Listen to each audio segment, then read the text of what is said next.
तो हमारा टॉपिक है कैलेंडर। ठीक है, सबसे पहले हम इसकी थ्योरी समझेंगे।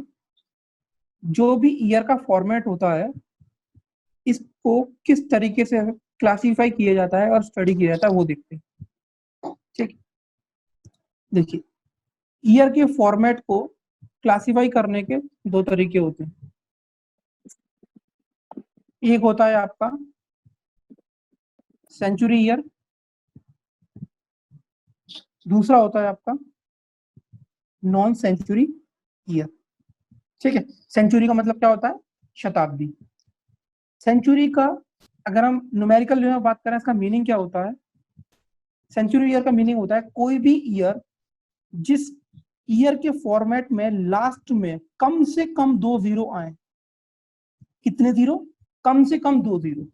2 से ज्यादा आएंगे तो अभी वो सेंचुरी ईयर है, कम से कम 2 आएंगे तो अभी वो सेंचुरी ईयर है। तो सेंचुरी ईयर के एग्जांपल जैसे कि 2000, 2100, 100, 200, ये सारे क्या हैं आपके? Century years. ठीक है, चलिए। और इसके अलावा सारे जैसे कि 1983, 2001, 2020, ये सारे कैसे हैं आपके? नॉन सेंचुरी ईयर्स हैं। सिंपल है, समझ में आ गया होगा। अब देखते हैं कि सेंचुरी ईयर को किस तरीके से और क्लासिफाई किया जाता है। एक होता है आपका ऑर्डिनरी ईयर, जिसको हिंदी में बोलते हैं साधारण वर्ष, और दूसरा होता है आपका लीप ईयर, जिसे हम कहते हैं अधिवर्ष। ठीक है, अभी सेंचुरी ईयर अभी मैंने आपको पीछे बताया था क्या होते हैं। सेंचुरी ईयर को समझने के लिए या सेंचुरी ईयर को आइडेंटिफाई करने के लिए आपको ये ध्यान रखना पड़ेगा कि कोई भी ईयर, कोई भी सेंचुरी ईयर अगर आपका 400 से डिविजिबल हो जाता है तो वो सेंचुरी ईयर कहलाता है आपका लीप ईयर। और अगर 400 से डिविजिबल नहीं होता है तो वो कहलाता है आपका ऑर्डिनरी ईयर। फॉर एग्जाम्पल, यहाँ पे मैं तो एग्जाम्पल ले लेता हूँ, जैसे कि 2100 और 2000 दोनों ही सेंचुरी ईयर्स हैं, लेकिन यहाँ पर 2000 आपका 400 से कंप्लीटली डिविजिबल हो जाता है 5 टाइम्स, तो ये वाला होता है आपका लीप ईयर। और ये वाला सेंचुरी ईयर 2100 ये आपका 400 से कंप्लीटली डिविजिबल नहीं होता है, इसलिए इस वाले सेंचुरी ईयर को कहते हैं ऑर्डिनरी ईयर। सेंचुरी ईयर का क्लासिफिकेशन आपको समझ में आ गया होगा। दूसरी चीज होती है आपकी non century year. Non century year को भी हम दो तरीके से क्लासिफाई करेंगे। पहला है आपका वही ऑर्डिनरी ईयर, साधारण वर्ष हिंदी में जिसे हम कहते हैं, और दूसरा है आपका लीप ईयर, जिसे हम अधिवर्ष कहते हैं। अब यहाँ पर नॉन सेंचुरी ईयर के लिए आपको क्या ध्यान रखना पड़ेगा? अगर दिया हुआ पर्टिकुलर वो ईयर आपका डिविजिबल बाई 400 हो जाता है तो वो ईयर आपका कहलाएगा लीप ईयर। अगर वो divisible by 400 sorry divisible by 4 नहीं होता है तो वो कहलाएगा आपका ऑर्डिनरी ईयर। तो क्या चीज है? सेंचुरी ईयर में डिविजिबिलिटी बाई 400 का रूल चलता है और नॉन सेंचुरी ईयर में डिविजिबिलिटी बाई 4 का रूल चलता है। फॉर एग्जाम्पल, यहाँ भी तो एग्जाम्पल ले लेते हैं, जैसे कि 2003 और 2004। 2003 को अगर आप 4 से डिवाइड करोगे तो ये कंप्लीटली डिविजिबल नहीं होगा, तो ये ईयर आपका कहलाएगा ऑर्डिनरी ईयर। लेकिन अगर आप 2004 को 4 से डिविजिबल करोगे तो ये कंप्लीटली डिविजिबल हो जाएगा और ये आपका लीप ईयर कहलाएगा।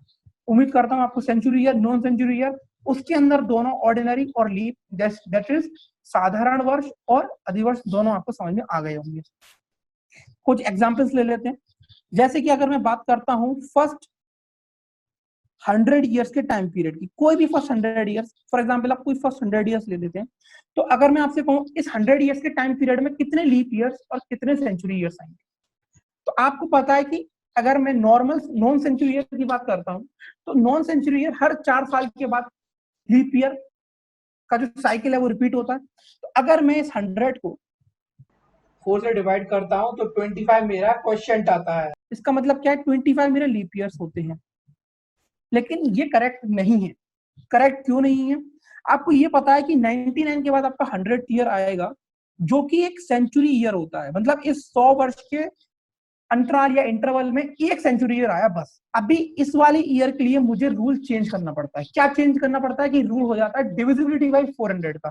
तो क्या 100 आपका 400 से डिविजिबल है? नहीं है। बट 100 आपका 4 से डिविजिबल होता है?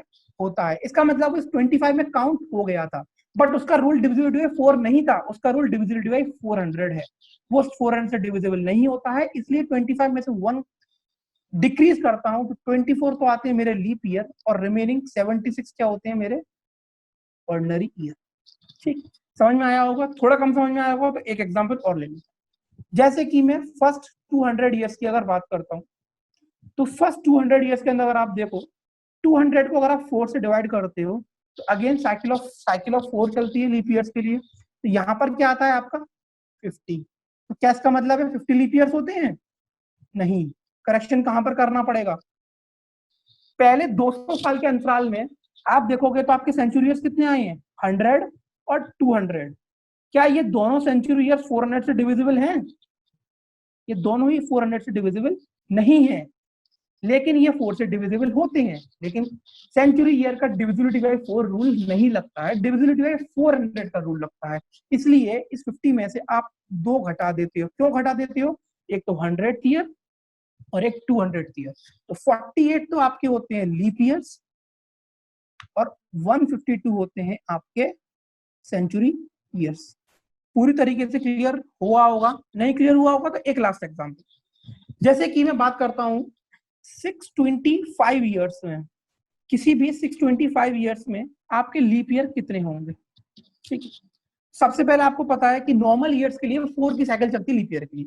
तो 625 को अगर आप 4 से डिवाइड करते हो तो देखो यहाँ पर क्या आएगा, 4 1 जा 4, 22, 4 5 जा 20, 2 और 5, बेसिकली क्या आएगा 4 6 जा 24। अब रिमाइंडर 1 बचेगा, उससे आपको मतलब ही नहीं है, क्योंकि जब अगर 4 की साइकिल कंप्लीट ही नहीं हुई तो लीप ईयर आएगा ही नहीं।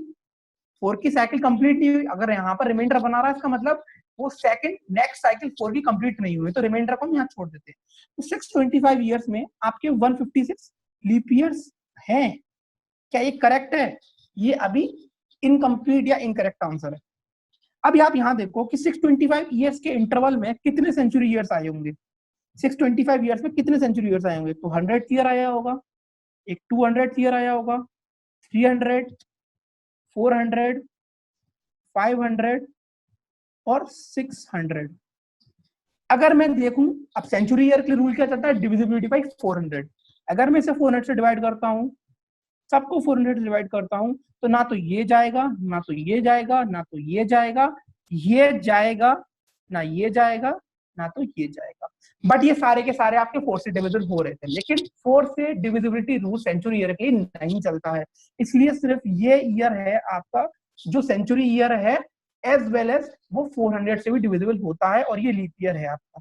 बाकी ये लीप ईयर नहीं है, ये 2 3 4 5, तो ये 5 आपकी लीप ईयर नहीं है। तो आप क्या करोगे? आप इस 156 में से 5 को डिक्रीज कर दोगे, तो आपका करेक्ट आंसर क्या होगा? 151 लीप ईयर्स। तो आपका आंसर क्या हुआ?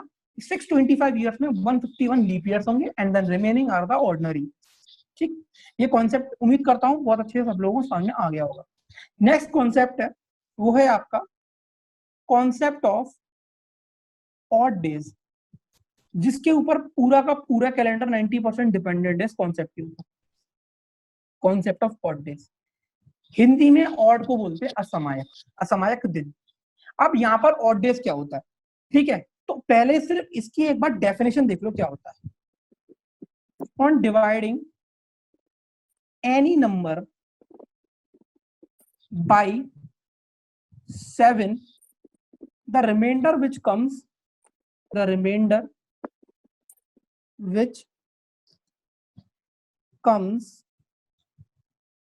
is called odd days। क्या बताया मैंने? अगर किसी भी नंबर को, जैसे फॉर एग्जांपल, अभी मैं पूरा कॉन्सेप्ट बताऊंगा, सिर्फ आपको मैं यहाँ क्या बता रहा हूँ, आपको मैं डेफिनेशन के तौर पर सिर्फ ये चीज बताने ही कर रहा हूँ कि ऑड डेज होते क्या है एक्चुअली। ठीक है, जैसे कोई नंबर लिखा है यहाँ पर 99, 99 को अगर मैं 7 से डिवाइड करता हूँ तो मेरा रिमाइंडर आता है यहाँ पर बच के 1। तो 1 आपका ऑड डेज है। निकालते कैसे न्यूमेरिकली वो समझ में आ गया होगा, लेकिन इसके पीछे समझते हैं कॉन्सेप्ट क्या है। फॉर एग्जाम्पल आप यहाँ पर एक चीज देखो, जो आपका वीक होता है, वीक हफ्ता, उसमें 7 दिन होते हैं। तो क्या मैं ये बात बोल सकता हूँ ये एक 7 की साइकिल है, तो अगर आज मंडे है तो अगले 7 दिन बाद फिर मंडे आएगा, अगर आज ट्यूसडे है तो अगले 7 दिन बाद फिर ट्यूसडे आएगा, so on and so on. मतलब 7 की साइकिल है जो हर 7 दिन बाद रिपीट होगी। यहाँ पर हम देखते हैं ये मंडे है, ये ट्यूसडे है, ये वेडनेसडे है, ये आपका थर्सडे है, ये फ्राइडे, ये सैटरडे एंड दिस संडे। ठीक है, अगर मैं कहता हूं मेरे पास एक डिजिट है 8, अब मैं आपसे पूछूं कि 8 में ऑड डेज कितने होंगे, सब लोग आंसर कर दोगे 1। समझो इसका मीनिंग क्या है। जैसे अगर आज पहला दिन मंडे है, दूसरा ट्यूसडे, तीसरा वेडनेसडे, चौथा थर्सडे, पांचवा फ्राइडे, छठा सैटरडे, सातवां संडे, आठवां मंडे। हुआ क्या, इस 8 दिन में एक ऑड डे आया था आपका। अब आप खुद समझो, 8 दिन में आपका एक ऑड डे है, तो यहां पर ये चीज समझो कि हफ्ते के 7 दिन में से, हफ्ते के 7 दिन में से 6 दिन, that is Tuesday, Wednesday, Thursday, Friday, Saturday, Sunday तो आए हैं एक एक बार, लेकिन मंडे आया है 2 बार। तो यहाँ पर जो ऑड है, जो वैल्यू है, रिमाइंडर है, ऑड ये बताता है कि हफ्ते के ऐसे कितने दिन हैं, हफ्ते के ऐसे कितने दिन हैं जो बाकी दिनों से एक एक्स्ट्रा बार आते हैं। ठीक है, जैसे यहाँ पर मंडे जो है, बाकी Tuesday, Wednesday, Thursday, Friday, Saturday, Sunday जो एक एक बार आ रहे थे, बट मंडे उनसे एक बार एक्स्ट्रा जाकर दैट इज 2 बार आया, वही होता है ऑड डे। एक और एग्जांपल देख लेते हैं, जैसे कि आपके सामने लिखा है 54। 54 को अगर मैं 7 से डिवाइड करता हूं तो मेरा क्या आता है, 7 7 जा 49। यहां पर रिमाइंडर क्या आया है, 5। अब यहां पर मीनिंग समझते हैं 5 का। हफ्ते के 7 में से अगर मैं 5 दिन, हफ्ते के 7 में से, सॉरी 5 नहीं, अगर हफ्ते के 7 में से मैं 2 दिन अगर घटा दूं, कोई भी 2 दिन, मुझे नहीं पता, मंडे ट्यूसडे हो, ट्यूसडे वेडनेसडे हो, वेडनेसडे थर्सडे हो, कोई भी 2 दिन, हफ्ते के 7 दिन में से 2 दिन तो ऐसे होंगे जो आपके एक समान टाइम आए होंगे, मतलब कितने भी टाइम ले लो, एक्स टाइम आए होंगे। फॉर एग्जाम्पल हफ्ते के 7 में से 2 दिन तो एक्स टाइम आए होंगे, लेकिन रिमाइंडर यहाँ पर क्या है, 5। 5 ही आपका ऑड डेज हो गया, तो ये हफ्ते के 5 दिन आपके एक्स प्लस 1 टाइम आए होंगे। क्या ये समझ में आया आपको? मुझे नहीं पता कितनी बार आए होंगे, वो मैं अभी बताऊंगा कि वो कितनी बार आए हैं। अगर मैंने यहाँ पर बात की है कि मेरे यहाँ पर रिमाइंडर 5 आया है, ऑड डे अगर 5 आए हैं, इसका मतलब ये है कि हफ्ते के 7 में से 2 दिन तो आपके एक्स टाइम आए हैं, और 5 डे जो आपका ऑड डे यहाँ पर बता रहा है, यहाँ पर ऑड वैल्यू बता रहा है रिमाइंडर की, वो आपका एक्स प्लस 1 टाइम आया है, मतलब एक्स्ट्रा टाइम। उम्मीद करता हूँ चीजें काफी क्लियर हुई होंगी। अब देखते हैं, हम बात करते हैं, हमारा जो ऑर्डिनरी ईयर होता है इसमें आपके 365 डेज होते हैं, और जो आपका लीप ईयर होता है, या हिंदी में हम जिसे अधिवर्ष बोलते हैं, उसमें होते हैं 366 डेज। हमेशा ध्यान रखना, ये चीज आपको बहुत काम आएगी कि ऑर्डिनरी और लीप ईयर में कोई फर्क नहीं है, जो फर्क पैदा करता है वो करता है 29 फरवरी। ठीक है, ये चीज क्यों बता रहा हूं, लोग सोच रहे होंगे कि ये तो सबको पता है, बट जब क्वेश्चंस करेंगे आपको एक पर्टिकुलर डेट पे डे दिया जाएगा, और फिर कुछ सालों बाद जाके सेम डेट या कोई अलग डेट पे डे पूछा जाएगा, तो 29 फरवरी आपका क्वेश्चन गलत भी करा सकती है, सही भी करा सकती है। इसलिए फर्क सिर्फ इतना ही है ऑर्डिनरी और लीप में। अब देखते हैं, ऑर्डिनरी ईयर में से 365 डेज है, अब मुझे इसमें ऑड डेज निकालने।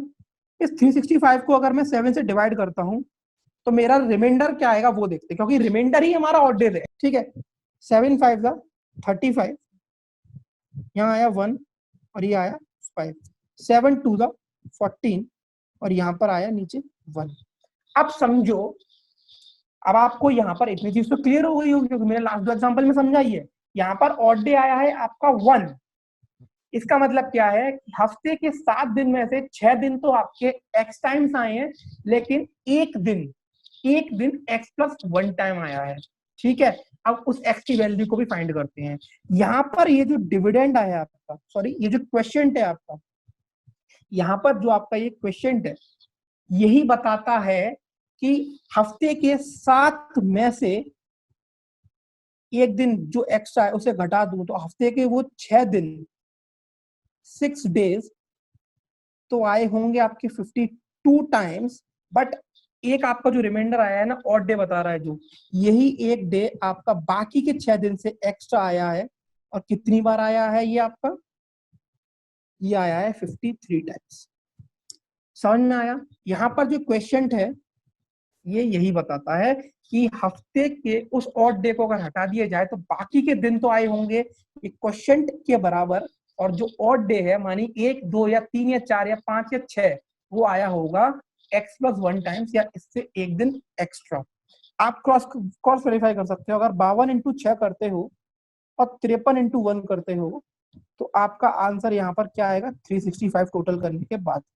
ठीक है, ये आप करके देख सकते हो। ठीक, एक एग्जांपल लास्ट इसके ऊपर देखते हैं और आपका ऑड डेज का कॉन्सेप्ट पूरी तरीके से क्लियर करने की कोशिश करता हूं मैं। अभी हम बात कर लेते हैं जैसे ऑर्डिनरी ईयर में आपका एक ऑड डे होता है।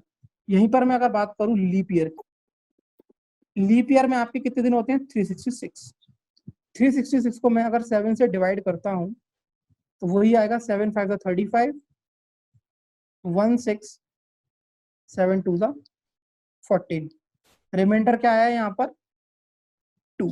अब देखो यहाँ पर, देखो एक बात बताओ, अगर आप किसी भी नंबर को 7 से डिवाइड करते हो तो आपका रिमाइंडर क्या आ सकता है, या तो 1 या 2 या 3 या 4 या 5 या 6। ठीक है, यहाँ पर रिमाइंडर क्या आया है, 2, मतलब ये आपका ऑड डे है, इतना तो क्लियर है। अब यहाँ पर देखो, हफ्ते के 7 में से अगर मैं 5 दिन की बात करता हूँ, क्योंकि 2 मेरा ऑड आया है, 2 मेरा रिमाइंडर आया है, इसका मतलब हफ्ते के 7 में से 5 दिन तो आपके आए हैं कितनी बार, 52 टाइम्स। बट जो 2 दिन है वो आपके आए होंगे 53 टाइम्स। आप चाहो तो इसको चेक करोगे, जब आपका टोटल निकालोगे तो आपका आएगा 366। ठीक, अब आप ये चीज देखो कि इतना डीप में थ्योरी बताने का लॉजिक क्या है। एक क्वेश्चन देखो, आपको अपना समझ में आएगा। जैसे कि क्वेश्चन आता है कि 5 मेंबर का एक ग्रुप है, वो साल के हर वेडनेसडे या एवरी वेडनेसडे को मीटिंग करते हैं। ठीक है, 5 मेंबर का ग्रुप है, वो साल के एवरी वेडनेसडे को मीटिंग करते हैं। ठीक है, तो क्वेश्चन ये है, तो बताइए वो अधिकतम या मैक्सिमम कितनी बार साल में मिल सकते हैं, वो मैक्सिमम या अधिकतम कितनी बार साल में मिल सकते हैं। देखो, चाहे वो ऑर्डिनरी ईयर हो चाहे वो लीप ईयर हो, समझना, यहां पर ऑड डे कितने आते थे, 1। यहां पर ऑड डे कितने आते थे, 2। यहां पर क्वेश्चन क्या आता था, 52। यहां पर क्वेश्चन क्या आता था, 52। ठीक है, अगर मैं यहां पर इस एक ऑड डे को ही मैं ये मान लूं कि ये एक ऑड डे वेडनेसडे था, तो यहां पर ये 2 है। इसका मतलब ये नहीं होता कि वेडनेसडे 2 बार है। इस 2 ऑड का मतलब मैंने आपको बहुत अच्छे से बताया है कि 2 ऑड है, तो इसका मतलब ये है कि 2 ऐसे कोई दिन जो बाकी के 5 दिन से एक्स्ट्रा आए हैं। तो आप ये समझो, चाहे मैं ऑर्डिनरी ईयर की बात करूं चाहे मैं लीप ईयर की बात करूं, मैं मैक्सिमम अगर यहाँ पर ये मानता हूं कि वेडनेसडे मेरा ऑड डे है और यहाँ पर मैं ये मानता हूं कि इन 2 ऑड डेज में से एक डे मेरा वेडनेसडे है, तो मैक्सिमम वो 53 टाइम्स ही मिल सकता है। दोनों कंडीशन में, दोनों कंडीशन में, चाहे वो लीप ईयर हो चाहे वो आपको ऑर्डिनरी ईयर है। क्यों? क्योंकि ऑर्डिनरी ईयर में एक ऑड डे होता है, लीप ईयर में 2 ऑड डे होते हैं। अगर मैं अब क्वेश्चन में बात क्या करी गई है कि मैक्सिमम कितनी बार मिल सकते हैं, तो अगर मैं उस ऑड डे को ही वेडनेसडे कंसीडर करता हूं ऑर्डिनरी ईयर में, लीप ईयर में 2 ऑड डे, इसका मतलब ये नहीं है कि दो वेडनेसडे कंसीडर कर लूंगा, क्योंकि वेडनेसडे के बाद कभी वेडनेसडे नहीं आता, वेडनेसडे के बाद थर्सडे आता है या उससे पहले ट्यूसडे आता है। तो वो 2 ऑड डे का मतलब ये है 2 अलग अलग दिन। उसमें से भी अगर एक ऑड डे मैंने वेडनेसडे कंसीडर किया तो मैक्सिमम प्रोबेबिलिटी ये है कि 53 टाइम से ज्यादा वो कभी नहीं मिल सकते। ठीक है, चलिए, उम्मीद करता हूँ आपको ये समझ में आया होगा।